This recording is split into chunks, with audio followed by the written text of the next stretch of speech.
స్ఫటికం స్వచ్ఛతకు సంకేతం. స్ఫటికం మహేశ్వర స్వరూపం. మన మనస్సులు స్వేచ్ఛగా స్వచ్ఛందంగా ఉండాలంటే మనఃకారకుడైన చంద్రుడి వంటి వన్నెతోటి చల్లదనంతో ఉండే స్ఫటికమయ శివలింగానికి అర్చన అభిషేకాలు చేయాలి. ఈ విధంగా చేయటం వల్ల అపరిమితమైన ఆనందం కలుగుతుంది.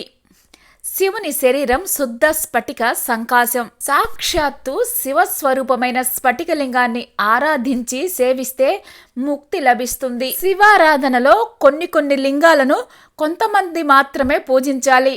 కానీ స్ఫటికలింగాన్ని మాత్రం స్త్రీ పురుష భేదం లేకుండా అందరూ సేవించి తరించవచ్చు. పాతాళం నుంచి నభస్థలాంతం వరకు వ్యాపించిన స్ఫటికమయమైన జ్యోతిర్లింగ రూపుడైన రుద్రుణ్ణి రుద్ర మంత్రాలతోటి అభిషేకంతోటి సేవిస్తే శివ అనుగ్రహం శీఘ్రంగా కలుగుతుంది. కోరికలు నెరవేరుతాయి.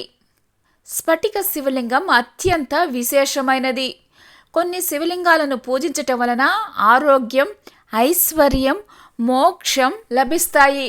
స్ఫటికలింగాన్ని పూజించటం వలన మనసులోని కోరికలు అనతి కాలంలోనే నెరవేరుతాయి. స్ఫటిక శివలింగం పరబ్రహ్మానికి చిహ్నం. తురీయమైన శివానికి ఇది గుర్తు. శంకరాచార్యుల వారు కైలాసం వెళ్లి 5 స్ఫటికలింగాలను తెచ్చారు. మార్కండేయ సంహితలో ఈ లింగాలను ఎక్కడెక్కడ ప్రతిష్ఠించింది వివరించబడింది. కేదారంలో ముక్తిలింగాన్ని, నేపాల్లో గల నీలకంఠ క్షేత్రంలో వరలింగాన్ని, చిదంబర క్షేత్రంలో కనక సభలో మోక్షలింగాన్ని, శృంగేరి శారదాపీఠంలో భోగలింగాన్ని, కాంచీ కామకోటి పీఠంలో యోగలింగాన్ని శ్రీ ఆదిశంకరుల వారు ప్రతిష్ఠించారు. శివమయం జగత్. ఈ విశాల విశ్వంలో శివుడు కానిది ఏదీ లేదు. దిక్కులు అనే అంబరాలు ధరించినవాడు. శివుడు భక్త సులభుడు.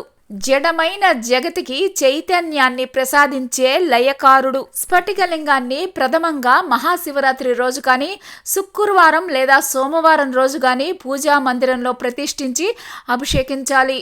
జాతకంలో శుక్రగ్రహ దోషాలు ఉన్నవారు దోష నివారణకు స్ఫటికలింగాన్ని అభిషేకించాలి. స్ఫటికలింగాన్ని అభిషేకిస్తే అసంగత్వ దోషం తొలగిపోతుంది. వివాహ విషయంలో కలిగే ఆటంకాలను తొలగిస్తుంది. వైవాహిక జీవితంలోని సమస్యలు తొలగిపోతాయి. అభిషేక తీర్థాన్ని స్వీకరిస్తే జ్ఞాపక శక్తి పెరుగుతుంది. వ్యాపార అభివృద్ధి, ఆర్థిక అభివృద్ధి, మంచి తెలివితేటలు, మంచి వాక్ శుద్ధి కలుగుతాయి. నరదృష్టి ప్రభావం తొలగి జనాకర్షణ కలుగుతుంది.